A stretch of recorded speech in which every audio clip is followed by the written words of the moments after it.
네, 수강생 여러분 안녕하세요. 경제학부 문성재입니다. 우리 이제 재무경제학 마지막 시간입니다. 그래서 이제 이번 세션을 통해서 기말고사를 대비하신 여러분들에 대해서 이제 일종의 좀 가이던스를 좀 드리기 위해서 별도로 준비한 세션입니다. 현재 생각 같아서는 요 세션 같은 경우는 제가 출석 체크에서는 빼드릴까 싶어요. 그래서 기본적으로 좀 약간 캐주얼하게, 만약에 우리가 오프라인 강의였으면 일종의 이제 기말고사 대비 연습 세션처럼 이렇게 간주를 해서 들으시는 분들은 들으시면서 기말고사 대비를 하실 수 있도록 선택적으로 제공되는 그런 개념으로 가보자 하고, 제 유튜브 채널에서도 이 동영상 같은 경우는 제가 따로 이렇게 퍼블릭으로는 오픈하지 않고 우리 학생들한테만 링크를 드려서 보실 수 있게 하는 그런 세션으로 준비를 했습니다. 기본적으로 이제 한 학기 동안 이제 사실 굉장히 많은 내용을 학습을 하셨어요, 여러분들께서. 그래서 만약에 이제 매주마다 제가 드리는 말씀들을 이제 들으시면서 팔로우업을 잘 하셨으면 그래도 대략 이런 내용들을 커버를 하고 있구나라는 정도의 감각만 가져도 사실은 성공이고요. 만약에 이제 저기 뭐냐 잘 듣기가 힘들어서 이것을 이제 미루었다고 하면 한 번에 팔로우업 하기는 조금은 만만치 않으실 수 있어요. 만약에 이게 제가 테크닉을 많이 보여드렸다. 만약에 테크니컬한 파트를 많이 다뤘다 그러면 사실은 그거는 이제 얼른 외워버리든지 하면 되는데, 제가 들으신 분들은 아시겠지만 그런 부분들은 거의 말씀을 드리지 않고 아이디어나 컨셉 위주로 말씀을 드려왔기 때문에 아마도 어, 이렇게 열심히 잘 따라오신 분들이 아니신 경우에는, 특히 중간고사 이후 부분들 같은 경우는 야 이거 뭐 뭔가 얘기를 하는 것 같긴 한데 이게 잘 안 와닿는다, 이렇게 혼동을 크게 느끼실 수도 있겠다 이런 생각이 들어요. 그래서 제가 보건대 이제 효과적으로 사실 학습할 수 있는 제일 좋은 방법이, 지난 시간에 얘기했듯이 이제 모티베이션 사실 자기가 하는 거거든요. 클래스룸에서 만나든 온라인으로 하건 혼자 교과서를 읽건 논문을 찾아보건 뭐 다른 사람의 강의 자료를 보건 뭐 그런 거는 다 기본적으로 출발은 나한테서 하는 거란 말이에요. 근데 이제 어쨌거나 저쨌거나 이제 여의치 않아서 이게 지금 이 수업 대비 내가 좀 격차가 있다. 그러면 이제 그때 사용될 수 있는 어떤 강제적인 외부적인 모티베이션 방법 중에 하나가 사실은 시험이죠. 시험을 통해서 이제 말하자면 이제 공부를 할 수 있는 그 동력을 얻는 거니까. 근데 이제 문제는 이제 시험의 설계인데요. 시험의 설계가 이제 저는 기본적으로 운전면허 시험 같은 거 생각하는 거예요. 그러니까 알았으면 하는 내용들 위주로 어레인지해서 아세요, 모르세요를 물어보고, 만약에 이제 대략 알 수 있는 내용들, 뭐 알았으면 하는 내용들을 대략 다 아신다 그러면 점수가 충분히 원하는 대로 나올 거고, 그렇지 않다 그러면은 모르고 넘어갔던 부분들이 이제 틀린 걸로 나오거나 뭐 이제 이런 식이 되겠죠. 그래서 이제 그런 식의 문제를 이제 푸셔야 되는 상황을 앞두고 있기 때문에 학습량이 또 다소 좀 많고 하니까 그런 부분들을 감안해서 전체적으로 이제 중간고사 이후에 학습했었던 부분들 위주로 시간별로 이제 중요한 키워드들 위주로 정리를 했으니까 부담 없이 들으시고 이제 이 내용을 바탕으로 시험 준비를 한번 해보시면 좋을 것 같습니다. 중간고사 이전의 로드맵은 기본적으로는 이제 어떻게 보면 준비에 가까운 내용들이었어요. 무슨 말이냐 그러면은 재무경제학의 여러 개념들을 학습을 하는 것을 우리가 이제 목표로 하고 있었고, 그러한 과정 중에서 이제 수리적인 어떤 엄격함이나 데리베이션보다는 여러분들이 이제 학자들이 이야기하는 그 사람들의 아이디어를 캐치하기를 바랬었습니다. 그렇기 때문에 기본적으로는 이러한 담론들을 따라가기 위해서 최소한도의 어떤 지식은 가지고 계셔야 되거든요. 그래서 이제 그런 부분들을 원래는 선수 과목을 통해서 다 가지고 있다는 가정을 가지고 출발을 하는 거예요. 그래서 선수 과목으로 굉장히 많은 과목들을 요구를 했었죠. 경제 수학, 경제 통계나 뭐 계량 요청드렸었고, 미시것이 다 알고 있다는 전제 하에서 출발했단 말입니다.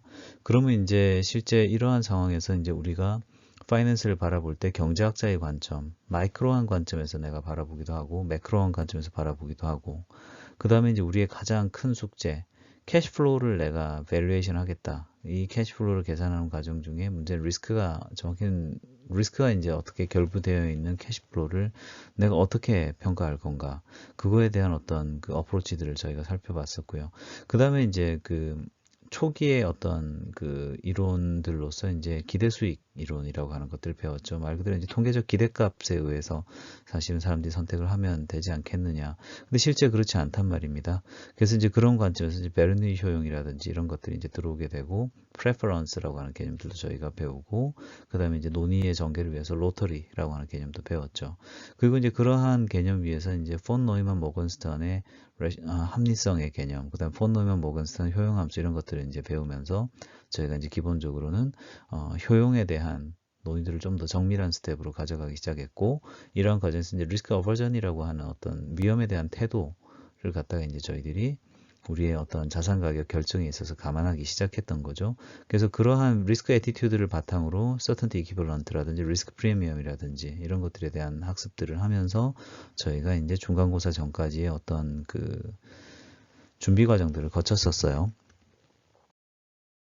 이러한 논의들을 바탕으로 이제 실제 그 모델들을 살펴보기를 원했었는데, 모델의 문제를 풀어나갈 때 이제 기본적으로 처음에 이제 저희가 배웠던 게 포트폴리오 얘기였죠. 그래서 포트폴리오를 통해서 이제 리스크 어버전이 들어가 있는 상태에서 내가 이제 얼마만큼 소비를 해서 내 효용을 극대화할 건데, 이 과정에서 내가 지금 요번 시기에 다 쓰느냐 일부를 뒤로 미루느냐라는 문제를 하나 말씀드렸고, 그 다음에 이제 모던 포트폴리오 시어리를 통해서 민 베리언스 효용에 대한 이야기. 그러니까 결국은 내가 리스크하고 리워드를 맞바꾸는 관점에서 사람이 이제 불확실성 하에서의 어떤 선택을 하게 된다는 것. 그 다음에 실제 내가 이제 분산 투자를 할 적에 위험 자산들을 가지고서 분산 투자를 할 수도 있고, 무위험 자산을 하나 섞을 수도 있고, 혹은 굉장히 많은 수의 위험 자산들이 섞여 들어올 수도 있고, 뭐 이제 이런 상황들을 이제 민베리언스라고 하는 평면 위에서 수리적으로 풀어나가기 시작했던 거예요. 그러면서 이제 우리가 알게 되는 개념이 efficient frontier, 결국은 효율적 경계선에 대한 공부를 했던 거였고요. 민베리언스 유틸리티 하에서 우리가 이제 결국은 자연스럽게 도달하게 되는 결론이 어떻게 보면 캐팸입니다. 그래서 가장 그 효과적인 포트폴리오를 구축하는 방법으로서 시장 포트폴리오를 이제 사용하는 방법이 있다. 그리고 이제 우리가 세퍼레이션 티어럼을 통해 가지고서 캐팸에서 이제 결국 리스크 프리 에셋과 마켓 포트폴리오의 그 포트폴리오를 이용하여서 사실상 이제 가장 효과적인, 말하자면 이제 내가 보상받을 수 있는 리스크인 체계적 위험을 감수하면서 그 위험 하에서 최대한의 어떤 수익을 끌어내는 방법. 이제 그런 것들이 이제 결국 우리가 캐피털 마켓 라인을 통해서 우리가 이제 그림으로 이제 볼 수 있는 것들이었죠. 그 다음에 이제 모형의 일반성을 이제 논의하기 위해서 이제 결국은 Securities Market Line이라고 하는 것들을 가지고 왔고, 결국 내가 어떠한 자산을 투자함에 있어서 내가 보상받을 수 있는 리스크는 결국 시스테매틱 리스크고, 그 시스테매틱 리스크는 결국 마켓 포트폴리오와의 공분산에 이제 결국은 묶여 있는 어떤 그러한 상태.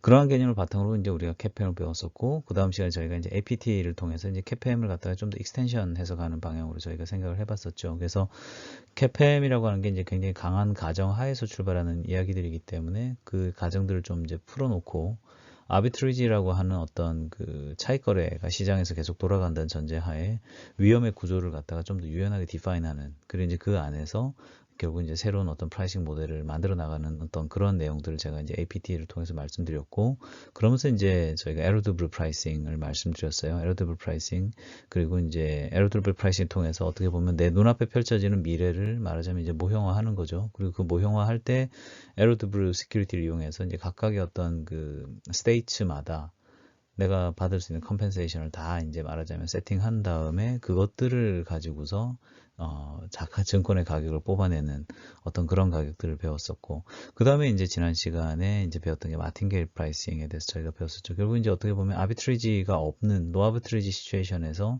그 가정하에서 결국은 어떠한 자산 가격을 만들어 나갈 때 다른 자산들의 가격들을 바탕으로 하여서 각각의 상태에 대응되는 어떠한 그 일종의 상태값들을 말하자면 뽑아내는 거죠. 그래서 거기서부터 결국은 프라이싱을 시키는 그런 이제 마틴게일 프라이싱까지 저희가 했었습니다.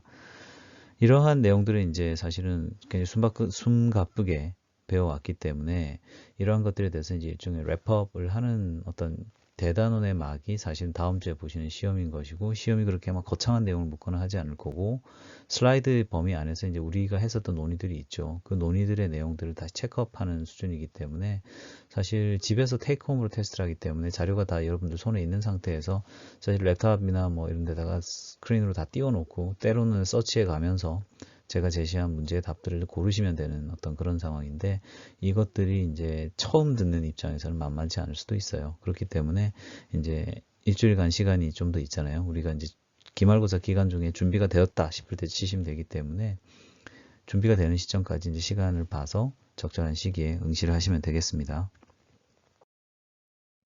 9주차 때는 이제 첫 번째 세션이 최적 포트폴리오에 대한 개념 이야기했었죠. 포트폴리오란 무엇인가? 그래서 포트폴리오라고 하는 게 말하자면 자산들의 꾸러미라는 말씀드렸었고, 그러한 상황 속에서 우리가 이제 전형적인 어떤 포트폴리오의 문제, 캐노니컬 포트폴리오 프로블럼, 결국은 이제 가장 정통적인 어떤 문제는 무위험 자산하고 위험 자산을 내가 가지고 간다고 할 적에 무위험 자산은 내가 기대 수익률이 뭐 확실하죠. 근데 문제는 이제 무위험 자산이 아닌 일반 여타의 위험 자산들은 그 미래의 수익이라고 하는 것이 사실은 랜덤하게 주어지는 값들이죠. 그래서 얼마만큼 내가 자산을 할당하여서 위험 자산에 대한 투자를 해야 나의 효용이 극대화될 거냐라고 하는 이제 그러한 그 논의들을 배웠었고요. 그 과정에서 이제 LOE 정리를 통해서 그 위험 자산에 대한 기대 수익이 무위험 자산보다 높기만 하다면 그것을 추구하는 투자자들의 어떤 효용이라고 하는 것은 항상 위험 자산의 일부분의 그 자산 배분을 통해서 투자를 해야 된다라고 하는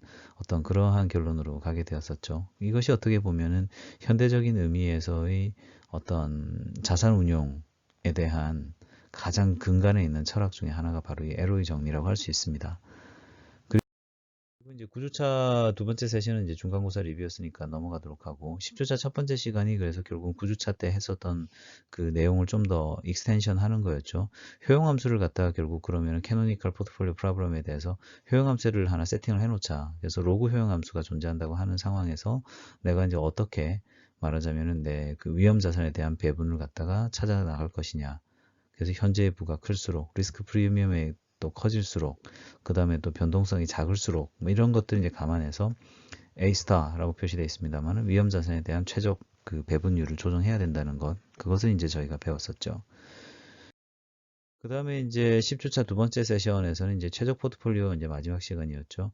이제 리스크 어버전이라고 하는 개념들이 들어오게 됐습니다. 그래서 리스크 어버전을 가지고 있는 효용 함수를 이제 우리가 활용하기 위해서 뭐 파워 유틸리티를 갖고 있는 CRRA를 갖고 왔었어요. 그래서 여기에서 리스크 어버전하고 포트폴리오를 이제 저희가 조합하면서 효용 함수가 결국은 우리가 1차 도함수는 이제 양의 값이고 2차 도함수는 우리가 마이너스 값이라는 걸 우리가 알고 있다고 할 때에 뭐 그것이 상식적인 가정이기도 하고요. 그럼 그 정도 가정 우리가 어그리한 상태에서 내가 얼마만큼의 자산을 빼서 세이빙을 해야 되느냐. 그래서 이제 이러한 걸 결정하는 어떤 세 번째 요인으로서 이제 3차도 함수가 이제 효용함수에 이제 그 서드 데리버티브가 들어와 가지고서 이제 그 전반적인 부호를 갖다 결정하는 거죠. 그래서 그걸 이제 파이낸스 프루던스라고 부른다. 뭐 이런 말씀 드렸었습니다. 11주차 들어가게 되면 이제 모던 포트폴리오 티어리를 이제 기본적으로 공부를 하게 돼요. 그래서 리스크와 리워드 사이에 트레이드오프가 있다라고 하는 그런 관점에서 평균 분산 효용 가설이라고 하는 것들을 배웠었습니다. 근데 이제 이러한 그 가설을 성립하는 과정에서 우리가 하나의 가정들을 가지고 갔었죠. 그래서 쿼드라틱 유틸리티라든지 그 수익의 노멀 디스트리뷰션을 가정한 상태에서 사실은 그 디라이브를 해요. 그래서 이제 그런 과정의 일부를 보여드리기 위해서 제가 이제 효용 함수를 갖다 그 테일 익스펜션을 해가지고서 실제 이제 미래 부에 대한 어떤 효용이라는 거는 결국은 민과 베리언스의 그 two variable 펑션이다라고 하는 걸 우리가 볼 수 있었죠. 그래서 이제 그걸 바탕으로 사실은 논의가 이제 진행되는 어떤 그런 것들을 모던 포트폴리오 티어리의 첫 번째 스텝으로서 저희가 학습을 했었던 것이었고, 우리의 어떤 가장 고전적인 형태의 포트폴리오 문제, 결국 내가 얼마만큼의 부를 위험 자산에 투자할 것인가 라고 하는 것들도 결국 이 프레임 안에서 논의가 된다는 것을 학습했습니다. 두 번째 시간에서는 저희가 이제 결국은 투자 자산 두 개를 놓고서 포트폴리오가 이제 구성이 된다고 할 적에 이때 이제 결국 효율적 투자선이 어떤 식으로 형성되는지에 대한 그 스터디를 했었어요. 그래서 코릴레이션이 어떻게 되느냐에 따라 가지고서 위험 자산 두 개가 이제 각각의 그 에피션트 프론티어를 형성하는 모습을 이제 보여드렸고요. 그 다음에 이제 거기서 위험 자산이 아닌 무위험 자산이 조합되면 어떻게 되는지 그것도 같이 학습을 했었죠. 그리고 이제 12주차에 넘어와서 모던 포트폴리오 티어리 마지막 시간에서 이제 그 세퍼레이션 티어럼에 대해서 배웠었죠. 결국은 그 캐팸으로 넘어가는 어떤 모던 포트폴리오 티어리 하나의 어떤 결론 중에 하나가 결국은 시장 포트폴리오와 무위험 자산의 배분을 통해서 사실은 나의 효용이 극대화될 수 있다라고 하는. 그래서 이제 여기서는 접선 포트폴리오, 탄젠트 포트폴리오라고 하는 개념으로서 이제 표시가 되었던 것이 이제 모던 포트폴리오 티어리의 어떤 결론이었고요. 그 다음에 이제 실제 그 MPT의 장점과 단점이 있죠. 단점으로 생각해 보면 이제 현실하고 좀 약간 괴리된 정도의 어떤 강한 가정들이 들어간다는 거. 그 다음에 이제 자산의 숫자가 많아지게 되면 이제 이게 캘큘레이션이 만만치 않아서 실제 이제 어떤 그 에스티메이션이 쉽지 않다는 거. 그 다음에 이제 좋은 점은 어쨌건 그 굉장히 블러한 형태에 있는 자산의 가격, 마치 그 하늘에서 신이 점지해 주는 것과 같은 어떤 그런 개념으로 방치하지 않고 우리가 과학적인 관점으로 자산의 특징을 포착을 하는 거죠. 민과 베리언스로. 그래서 자산의 특징을 갖다 어떻게 보면 하나의 어떤 자산의 캐릭터리스틱을 이것의 어떤 expected return 이렇게 되고 이게 민이야. 그리고 얘는 역사적으로 이런 베리언스를 보여왔어. 리턴 이 정도는 움직였었어. 라는 식으로 사실은 어떤 좌표를 주는 거죠. 그리고 이제 거기에다가 자산을 갖다 배치해버리는 겁니다. 그래서 논의가 이제 시작될 수 있게 만들어주는 것이 어떻게 보면 모던 포트폴리오 시어리의 가장 큰 공헌이죠. 그리고 이제 이러한 그 개념 하에서 효율적인 투자는 무엇이냐? 당신의 투자 가장 효율적인 투자 모델은 뭐냐? 내일 제일 많이 올라간 주식을 고르는 게 가장 효율적인 투자인 것이냐? 아니란 거예요. 아니, 물론 할 수 있으면 제일 좋죠. 할 수 있으면 제일 좋아요. 나도 하고 싶어요. 할 수 있으면. 아무 주식이나 사면 막 하루에 상한가 30%거든요. 우리나라 주식은. 매일매일 30% 올라간 주식만 골라가지고 내가 그것만 살 수 있으면 난 더 이상 맨날 놀 거예요. 할 수만 있으면. 네, 강의도 안 하고 학교도 안 나오고 회사도 안 가고 맨날 놀 거예요. 근데 그럴 수가 없잖아요. 그럼 어떻게 해야 됩니까? 결국 리스크 대비 리워드를 계산해라. 결국은 우리가 효율적인 포트폴리오를 구성함에 있어서 민 베리언스라고 하는 프레임 위에서 우리가 생각을 하자. 결국은 내가 가질 수 있는 어떤 기대의 수익을 가장 높게 가져가고 그걸 가져가는 과정에서 가장 내 리스크는 적게 가져가자. 그거 이제 말하자면 이제 민 베리언스라고 하는 어떤 그 프레임 하에서 생각하라라고 하는 게 이제 모던 포트폴리오 시어리가 이제 우리에게 주는 메시지죠. 그래서 이제 이러한 그 논의가 결국은 프라이싱 모델로 넘어오게 되면 CAPM으로 이제 연결이 되게 됩니다. 그래서 그 결국 탄젠트 포트폴리오라고 하는 개념이 결국 이제 이 CAPM으로 들어오게 되면 이제 시장 포트폴리오라고 하는 개념으로 이제 구체화되는 것이죠. 그래서 시장 포트폴리오라고 하는 개념 위에서 결국은 세퍼레이션 티어럼 우리가 알고 있으니까 결국은 마켓 포트폴리오와 무위험 자산 간의 어떤 배분을 통해서 자본시장선이라고 하는 캐피털 마켓에서 내가 가져갈 수 있는 가장 최적의 어떤 리스크 대비 리워드의 어떤 프론티어를 보여주는 것이 결국 캐피털 마켓 라인이죠. 그리고 이제 캐피털 마켓 라인이 결국은 시장 포트폴리오만에 대한 이야기이기 때문에 개별 자산으로 이제 우리가 스토리를 이야기하겠다고 할 때는 시큐리티스 마켓 라인이라고 하는 걸 얘기하는 겁니다. 어떠한 자산이 있다. 얘가 가지고 있는 리스크가 예를 들어서 이디어싱크래틱 리스크가 추가적으로 더 있는 어떤 개별적인 자산이다. 그러면 이 자산의 어떤 합리적인 수준의 어떤 기대 수익이라고 하는 거는 결국은 마켓 포트폴리오와의 공분산에서부터 오는 어떤 보상, 그것이 사실은 이 자산에 대해서 주어지는 합리적인 보상 수준의 어떤 기대값이다라고 하는 거를 이제 우리가 시큐리티스 마켓 라인을 통해서 알 수가 있는 어떤 그런 것이고요. 그래서 실제 CAPM 두 번째 시간에 가게 되면 결국 이제 체계적 위험, 고유적 위험에 대한, 고유 위험에 대한 어떤 개념들을 가지고 되고 그 상태에서 결국 CAPM이라고 하는 어떤 포트폴리오를 우리가 구축을 할 때 CAPM 안에서 결국 어떤 임의의 포트폴리오를 우리가 받는다고 했었을 때 이것이 시장 포트폴리오와는 어떠한 관계를 설정하는가에 대한 것도 우리가 스터디를 했었고, 실제 CAPM이 워킹하는지를 이제 알기 위해서 이제 회귀 분석을 돌려보게 되죠. 그래서 이제 이것을 회귀 분석을 통해서 어프로치할 때는 어떻게 하는지, 그 다음에 실제 이제 CAPM이라고 하는 걸 바탕으로 해서 어떤 자산 가치를 구체적으로 추정하거나 미래 현금 흐름을 추정하거나 할 때 이제 실제 이 CAPM이라는 것이 어떻게 활용되는지에 대한 그런 스터디들을 13주차에서 우리가 공부를 했었어요. 그리고 이제 APT를 우리가 공부를 했죠. 결국 CAPM이라고 하는 게 현실에서 잘 작동하는지에 대해서 결국 이제 롤이 제시한 어떤 그 의문이 있잖아요. 결국 그러면은 실제 이러한 그 롤의 관점에서 보면 민베리언스 유틸리티 극대화하겠다고 너가 얘기를 하는데 그게 결국은 CAPM을 갖다가 다시 그냥 똑같은 얘기를 너가 지금 하는 거랑 다름이 없다. 근데 문제는 우리는 CAPM에서 이야기하는 시장 포트폴리오가 뭔지 모르지 않냐. 그럼 우리는 시장 포트폴리오도 모르는데 그 상태에서 내가 투자 자산에 대해서 어떻게 그 어떤 의사결정을 할 수 있느냐. 그리고 그 CAPM이 워킹하는지 워킹 안 하는지 어떻게 하느냐. 우리는 시장 포트폴리오를 모른다.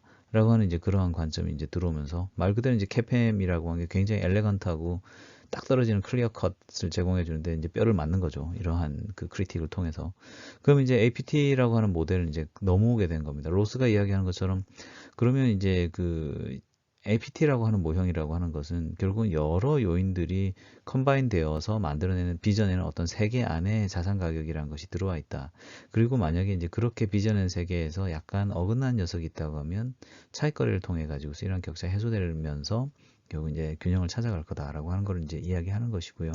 그런 관점에서 이제 그 APT라고 하는 것이 서 있는 어떤 두 가지 기둥이 대수의 법칙이라고 하는 거, 그 다음에 이제 노 아비트리지 이런 것들이 이제 결국 그 APT의 그 기저에 있는 하나의 기둥이 되겠습니다. 그리고 이제 APT 두 번째 시간에 이제 idiosyncratic 리스크가 없는 well diversified portfolio라고 하는 개념을 우리가 배웠었어요. 일종의 이제 그 시스테매틱 리스크만 테이크하는 말하자면 이제 마켓 포트폴리오와는 좀 다른 관점이겠습니다만 어쨌건 그 이디오싱크레틱 리스크가 최소한으로 떨어지게 되는 어떤 그러한 웰 다이버시파이드 포트폴리오라고 하는 어떤 그 포트폴리오 하에서 결국 남는 거는 이제 위험의 디자인들이죠. 그러면 이제 이러한 과정에서 우리가 이제 APT가 우리한테 주는 어떤 그 명제들이라고 하는 것들에 대해서 이제 우리가 공부를 했었죠. 차익거래 기회가 없다고 하면 뭐 똑같은 리턴을 주는 포트폴리오들은 사실 똑같은 리턴, 똑같은 리스크를 가지고 있는 뭐 그런 포트폴리오다 이제 이런 얘기들을 이제 배웠던 거고요. 그 다음에 이제 그런 관점에서 이제 멀티팩터 모델에 대한 논의가 이제 시작이 되었는데, 이제 그러한 예 중에 하나로서 이제 파마 프렌치 3팩터 모델에 대해서 제가 말씀을 드렸었어요. 그리고 이제 14주차 이제 두 번째 시간에 저희가 에로드블 프라이싱을 배웠죠. 결국 이제 캐팸하고는 좀 다른 어프로치가 되는데, 캐팸은 어떻게 보면 이제 어썸션을 먼저 주고 그 어썸션을 바탕으로 어떠한 이퀄리브리움이 마켓에 있다고 하면 그 이퀄리브리움을 바탕으로 했었을 때에 어떠한 자산이 가지고 가는 어떤 가격에 대한 이야기를 하는 거다라고 한다 그러면, 에로드블 프라이싱은 반대로 이제 어떤 현재 내가 서 있는데 미래에 대한 어떤 다양한 스테이츠들에 대해서 내가 매저를 하는 거예요. 그러면 이제 각각의 스테이지들에 대해서 내가 갖고 있는 나름의 어떤 그 페이오프들에 대해서 그것들을 갖다가 각각의 상태증권으로 이제 가중을 해서 그것이 현재 그러니까 손에 들고 있는 증권의 가격이다. 라고 하는 이제 그런 관점. 그래서 이러한 그 에러드블 프라이싱 모델이라고 하는 것들은 결국 이제 버즈 컨스트레인트와 마켓 클리어링이라고 하는 어떤 가정하에서 결국 이제 에로드블 프라이싱이라고 하는 것들이 결국은 상태증권들과 그 페이오프들의 그 연결을 통해서 우리가 정해진다는 거를 알 수가 있고, 불황인 상태에서는 우리가 이 불황을 에로드블 관점에서 해석을 할 때에는 불황에 대한 어떤 상태증권의 가격이 높기 때문에 불황일 때 페이오프가 좋은 자산이면 사실은 가격이 더 높을 수밖에 없다라고 하는 어떤 그런 어떤 인사이트를 우리가 에로드블 프라이싱으로부터 우리가 얻을 수 있는 거죠. 그 다음에 이제 초기 상태에 따라서 사실은 에로드브루 프라이싱을 통해서 얻어내는 어떤 그런 그 결과값들은 결국은 그 컴페티티브 에퀄리브리움에 불과하기 때문에 처음에 엔다우먼트들이 어떻게 세팅되어 있냐에 따라서 그 에로드브루 프라이싱의 결과라고 하는 거는 사실은 여러 그 균형 상태 중에 하나라는 거죠. 그래서 엔다우먼트를 어떻게 설정하느냐에 따라서 사실은 실제 이제 에퀄리브리움 프라이스는 다르게 정해질 수 있다라고 하는 것이 이제 결국은 그 우리가 수업을 통해서 배웠던 그런 것들이었고, 캐팸 같은 경우는 이제 조금 다른 스토리였죠. 그죠? 캐팸 같은 경우는 기본적으로는 마켓 포트폴리오가 기본적으로 시장 전반을 대변하는 그런 개념이기 때문에 시장하고 좀 따로 노는 그런 네거티브 콜레이션 가지고 있는 녀석들은 컴펜세이션이 평소에 오히려 네거티브가 될 수도 있는 리스크 프리 리턴보다 더 작은 리턴을 주는 어떤 그 무언가일 수 있죠. 그럼에도 불구하고 얘는 사실은 가치를 가진단 말입니다. 보험적인 자산이기 때문에. 그럼 이제 그런 녀석에 대한 어떤 밸류에이션을 할 때 있어서는 결국 캐팸의 관점은 또 좀 다른 관점으로서 우리에게 다가오게 되죠. 그래서 캐팸이 약간은 좀 뭐 리턴 베이스의 어떤 논의들을 한다 그러면 에로드브루 같은 경우는 약간 프라이스 중심의 논의를 한다. 이런 것들이 이제 약간 차이점이다라는 것들을 이제 말씀을 드렸던 것이 지난주까지의 이야기였고, 15주차에 이제 저희 얘기는 저희가 이제 어차피 직전 세션에서 들으셨기 때문에 요거 이제 제가 스킵을 할 거고 출제는 안 할 거기 때문에 그 부분은 이제 제가 직전에 올렸던 동영상 통해서 스터디 하시면 될 것 같아요.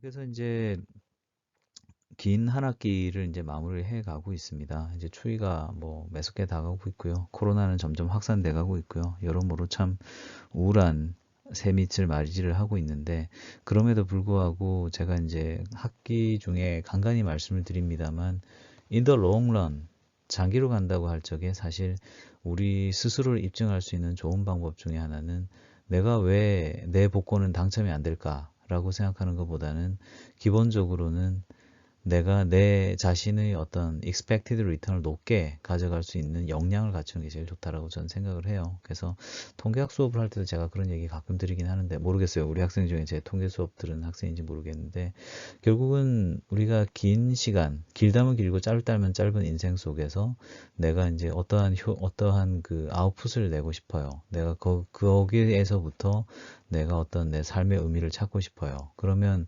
그러한 의미를 찾아가는 데서 이제 어떻게 보면 가장 중요한 거는 그런 관점 아닐까요? 파이낸스를 통해서 우리가 배우는 것이 결국은 어떤 프라이싱에 대한, 그리고 이제 그 프라이싱을 통해서 내가 이제 내 효용을 극대화하는 그런 관점들을 이제 논의를 많이 하게 되는데, 어떻게 보면 이제 내 효용을 극대화하는 나의 그 가치 체계가 무엇인가라고 하는 거에 대해서 생각을 하고 숙고를 하는 것이 사실 어떻게 보면 내 행복, 내 효용을 극대화하는 것에 있어서 가장 첫 번째 화두가 아닐까 하는 생각이 들어요. 근데 이제 제가 여러분들보다 나이가 많기 때문에 나름 이런저런 경험을 해오면서 생각해 보면 그 가치라고 하는 것이 처음에는 이제 학생 때니까요.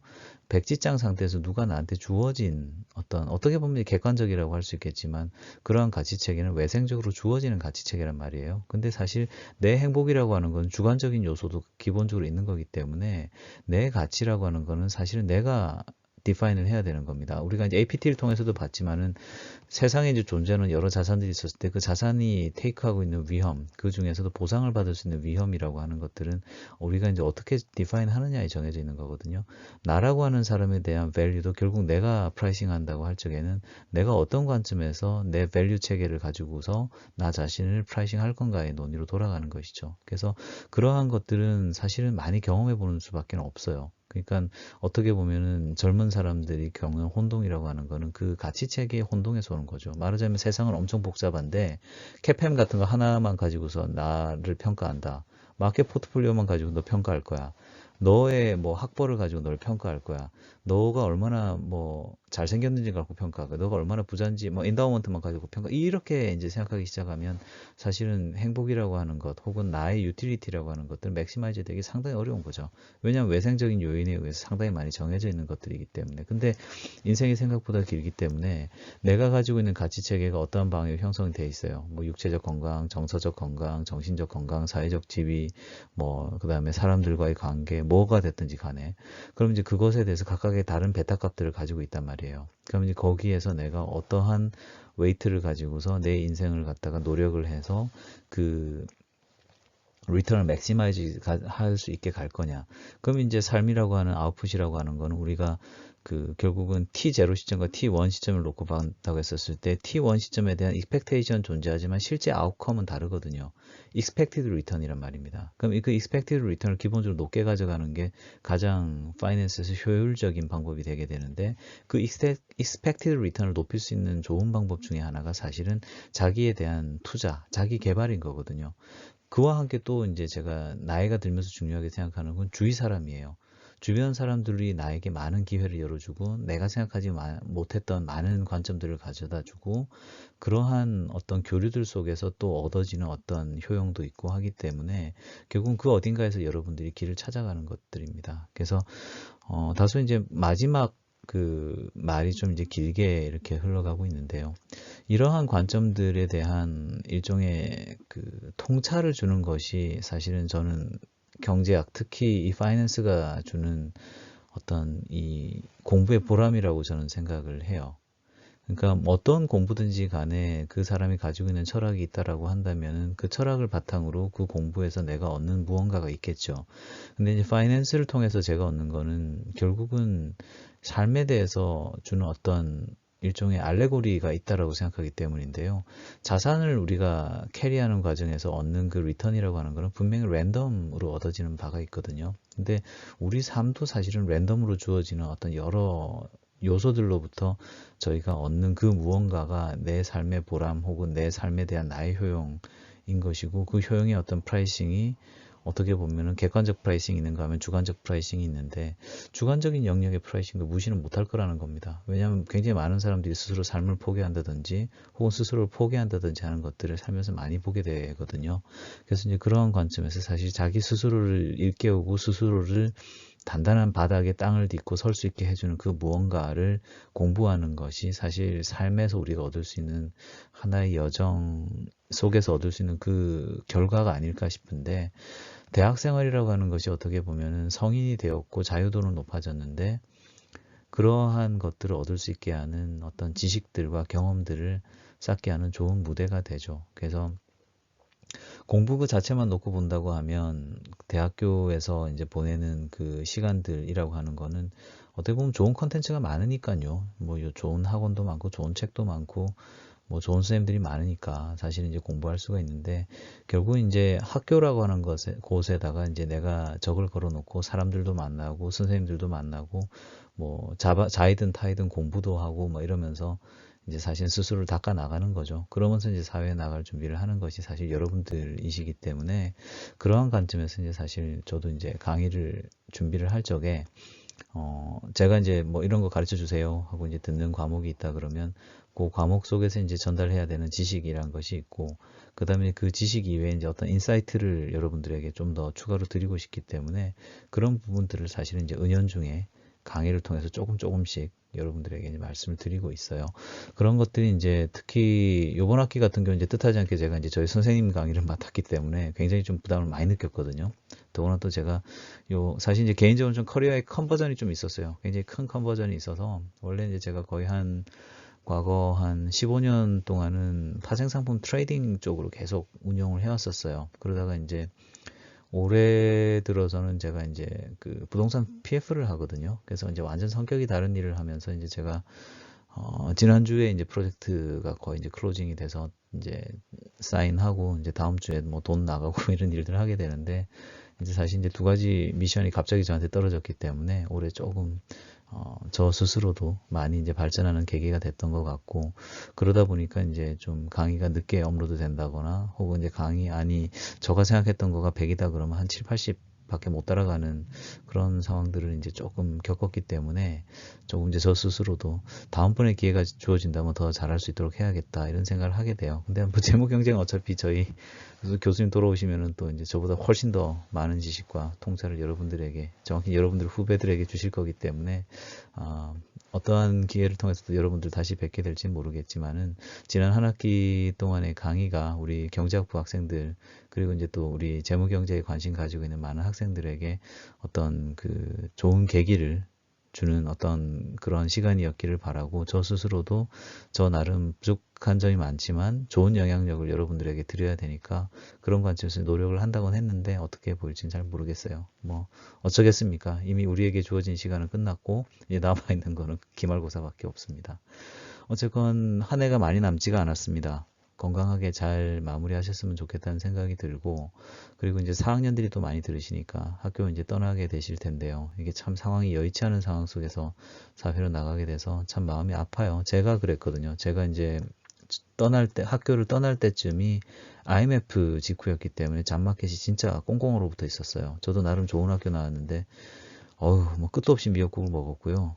겨우겨우 힘들게 들어간 곳이 이제 제 첫 직장이었어요. 근데 하여간 그런 어려움들 속에서도 이제 무언가 나름의 자기만의 어떤 가치, 자기만의 어떤 경험, 자기만의 어떤 생각, 그런 것들을 쌓아가는 것이 삶이 아닌가. 이렇게 중년이 되고서 이렇게 스스로를 돌아보면 그런 생각들을 많이 하게 되고, 그렇기 때문에 사실은 학교라고 하는 공간을 통해서 젊은 분들을 뵙고 그분들과 교류를 하고 그분들에게 이제 제가 먼저 알게 된 어떤 지식들을 먼저 전달할 수 있는 그런 일을 할 수 있다고 하는 것이 사실 학교라고 하는 공간이 우리에게 주는 어떤 사회적인 가치가 아닌가 이런 생각을 많이 하게 됩니다. 하여간 좀 두서없이 한 학기를 이렇게 좀 마무리하는 세션을 준비를 했는데 여러분들께 좀 도움이 되셨기를 바라고 생각보다 좀 질문을 많이 안 해주셨어요. Q&A가 이제 좀 더 많지 않을까 생각을 했었는데 그래서 시험 준비하시면서도 뭐 좀 부족한 부분들이나 이런 것들이 있다고 하면 기말고사 시간 전까지는 제가 질문 받을게요. 그러니까 이제 기말고사 전까지는 제가 질문 받을 생각이니까 시험 관련된 거는 질문 주시면 좋겠고, 부족한 것들은 어쨌건 또 이메일 열려 있으니까 이메일 주시면 좋겠습니다. 건강하게 잘 한 학기 마무리하면 좋겠고, 학교 졸업하신 분들에게는 앞날에 축복이 따르기를 바라고, 남아있는 시간이 학교에서 좀 더 있으신 분들께는 더 알차게 학교 생활 하실 수 있기를 바라는 마음으로 한 학기를 마치도록 하겠습니다. 들어주셔서 감사하고요. 건강한 연말연시 되시길 바랍니다. 고맙습니다.